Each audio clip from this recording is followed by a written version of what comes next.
имсол низ аз рӯи пешгӯиҳои иқтисодӣ экспертҳое ки ҷаҳонӣ тамоми ҳамсоя кишварҳое ки мо бигӯем ки муносибати ҳамкориҳои вай дорем дар ҳақиқат имсол бигӯем ки баландтарин қуллаи вай буҳрони иқтисодӣ ҳаст соли 2016 дар ҳақиқат имсол низ аз рӯи ин нақшаҳо чорабиниҳо давом мекунад.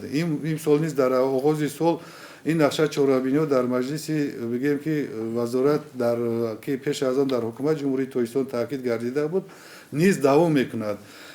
дар ҳақиқат ҳамон чизое ки ҳозир номбар кардем дар соли 2015 вобаста ба ҳамин давом метиҳем. Мо имсол низ бояд ки то ба бигӯем ки сатҳи паст рафтани буҳрони иқтисодӣ он чизое ки имрӯз мо мумкин аст таъмир даст кашида метавонем, он чизое ки мо метавонем аз хариди мебелҳо, он чизое ки тамоман мо аз ҷониби ҳукумати ҷумҳурии Тоҷикистон хариди мошинҳои хизматрасонӣ манъ карда шуд.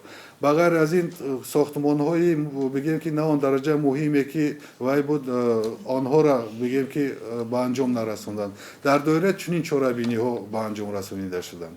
ин ҳам буд яке аз нақша чорабиниҳои ҳукумати ҷумҳурии Тоҷикистон ва бо ивази бо роҳи тақвият бахшидан бо маҳсулотҳои бигӯем ки ворид ивазкунанда аз ҷумла дастгирии соҳибкорони ватанӣ бисёр бигӯем ки аз дохили кишвар ба вай харидорӣ карда шуданд аз ҷониби муассисаҳои буҷетӣ, ташкилотҳои буҷетӣ.